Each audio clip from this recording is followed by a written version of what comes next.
You know you're making things up again. Half of your platform isn't even costed. You are making announcements without any details and without any numbers. And you aren't telling Canadians how you're going to pay for it. You're the one who is hiding your platform from Canadians. Taxes will go up under your government if you are re-elected. We lowered taxes for the middle class and raised them on the wealthiest 1%, and you voted against that. You looked Canadians in the eye and you said that the allegations in the Globe and Mail were false. You said Jody Wilson-Raybould never came to you. You said you never put pressure on her. We now know that those were all lies. You have failed to tell the truth on this corruption scandal. The responsibility of any prime minister is to stand up for jobs, and what you're saying is you wouldn't have done it. The CEO of SNC-Lavalin said he never threatened jobs or moving the headquarters. You are making that up again.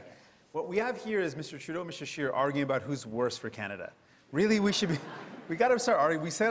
We got to start presenting who's going to be best for Canada. And when we think about what Canadians are going through, Mr. Scheer, your small tax cuts are not going to help a family that's struggling with the cost of childcare, which costs thousands of dollars a month. Your small tax cuts aren't going to help out a family that's struggling with the cost of medication that can cost hundreds of dollars a month. Canadians are struggling to get by, and we're going to put more money in their pocket. To make sure $850 with the universal tax cut. Finish my point here. We're going to save families money by investing in Pharmacare for All, which is going to save families over $500 a month. We're going to invest in childcare. We're going to invest in childcare. Let me finish my point here. We're going to invest in childcare, which is going to save families thousands of dollars a month. And we're going to make sure that those families that earn less than $70,000 get dental care. That's going to save families at least $1,240 a month. Our tax where will you find the money? Where will you find the money? This is a conservative spin. Where we're going to find the money is this. We're going to ask the wealthiest Canadians, those who have wealth of over $20 million, those who have fortunes of over $20 million,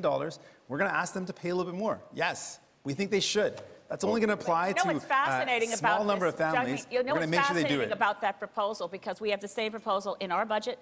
When the Parliamentary Budget Office reviews them, guess what they find is the single biggest uncertainty when we go for revenues from the wealthiest? They're worried that they'll hire lawyers and avoid paying that tax. If you go look at the Parliamentary Budget Office reviews, people said, oh, well, the Green Party is proposing to spend a lot of money. Yes, on pharmacare. Yes, on childcare. Abolishing tuition. And the weakness, they say, in our revenue sources is that wealthy Canadians will continue to hire lawyers and evade their taxes. I think that's shocking. And I think we need to say to people, this is the most beautiful, blessed country on earth. And if you have wealth, you have obligation. You have responsibility. Pay your taxes. Yes, for sure. I seem to remember... Everyone's got to contribute their fair share. Makes sense. I seem to remember that Mr. Scheer referred to the SNC-Lavalin scandal. And I want to speak for 3,400 innocent people that did nothing wrong. When Mr. Trudeau tried to find a solution, he did it the wrong way, and he admitted it.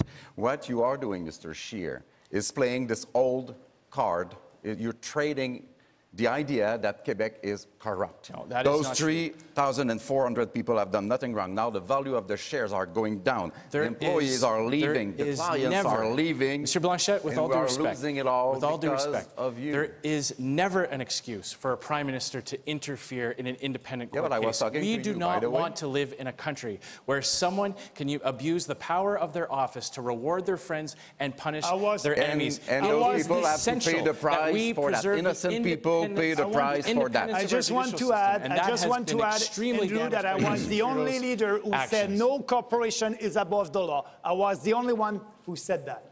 That's not true. I think I said that too, Max. Yeah, it may be the only thing on which we agree, that no corporation is above the law, and we need an inquiry into what went on. It's a nice beginning. On the SNC what a wonderful show of you.